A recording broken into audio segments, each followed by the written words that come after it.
Hours after the Supreme Court rules that Texas immigration law can take effect, it is now back on hold. And charges have been dropped against the father of a late Marine after being arrested at the State of the Union. The Morning Rundown starts now. From the Straight Arrow News Studio, bringing the stories that matter to you from across the United States and around the world. This is the Morning Rundown. Today is Wednesday, March 20th. Thank you for joining us. I'm Kara Rucker. A controversial Texas immigration law is once again on hold, just hours after the Supreme Court ruled Senate Bill 4 could take effect in what became a whirlwind of rulings in a 24-hour period. The Fifth Court of Appeals ruled late Tuesday that the Texas law, which gives local law enforcement the power to arrest migrants who cross the border illegally, should remain on pause. The court is scheduled to hear oral arguments today on whether the hold should continue as the Biden administration's appeal plays out. The administration arguing SB 4 is unconstitutional. The law briefly went into effect on Tuesday after the Supreme Court's ruling, but during that time, Texas authorities did not announce any arrests. Under the law, those taken into custody have the choice to agree to leave the U.S. or face prosecution.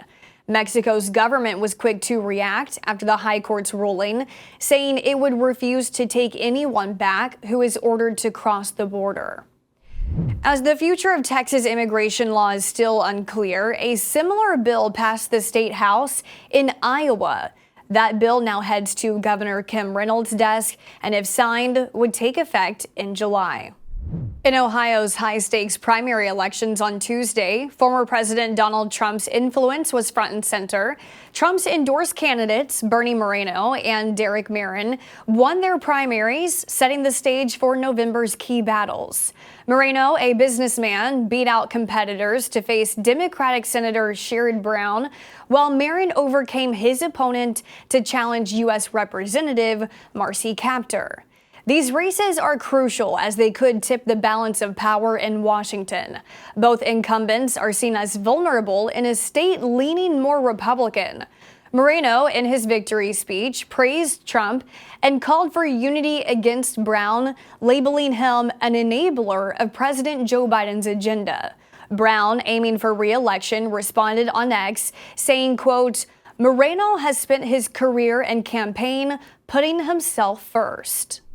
Charges have been dropped against the father of a Marine who was killed during the United States withdrawal from Afghanistan in 2021 after the father shouted his son's name at President Biden during the State of the Union address. Here's how it sounded. To state the obvious, all Americans deserve the freedom to be safe, and America is safer today than when I took office. Year before I took office, murder rates went up 30%. 30% they went up.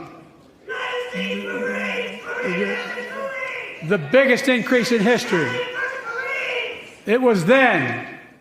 After being warned several times by Capitol Police to stop shouting, Steve McHugh was removed from the House chamber and arrested. Authorities say disrupting Congress is illegal. However, on Tuesday night, it was learned D.C.'s Attorney General has dropped all charges against the Gold Star father. Officials with the Attorney General's office telling Fox News it decided not to prosecute this time, just as they have in cases with other protesters in the past. McHugh was reported to be thrilled and humbled over the news. Saudi Arabia is looking to be at the forefront of the artificial intelligence revolution. According to a report from the New York Times, the Saudi government is planning to create a $40 billion fund to invest in AI. The Times reporting in recent weeks, representatives of the country's public investment fund have had discussions with American venture capital firm Andreessen Horowitz with the possibility of the firm setting up an office in Saudi Arabia. The country's AI push is said to start in the second half of this year. The Times says this would make Saudi Arabia the largest investor in artificial intelligence in the world. Authorities in South Korea believe a bomb threat targeted at Los Angeles Dodgers star Shohei Ohtani is not credible. Police did not find any explosives at the stadium in Seoul, the site of Major League Baseball's opening day game this morning between the Dodgers and the San Diego Padres. The Seoul series marks the first time MLB is holding regular season games in South Korea. According to authorities, someone claiming to be a Japanese lawyer sent an email to the South Korean consulate in Canada saying a bomb would be detonated during that game. Police believe this same person was behind multiple threats last year. MLB releasing a statement saying they, along with local police, continue to monitor the situation. Ohtani is making his official debut with the Dodgers today after signing a 10-year, $700 million contract with the team last year. Finally this morning, there's reason to smile if you live in Finland, topping the list of happiest countries in the world yet again. Meanwhile, it's not such happy news for the United States, which has fallen out of the top 20. It's the first time in the 12 years Gallup has conducted its World Happiness Report that the U.S. didn't earn a spot in the top 20, coming in this year at number 23. Gallup says that's partly due to Americans under the age of 30 not feeling happy about their lives. Gallup says the U.S. does rank in the top 10 when just looking at Americans 60 and older.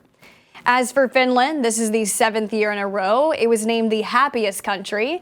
Gallup releasing the report to coincide with the United Nations International Day of Happiness, which is being observed today.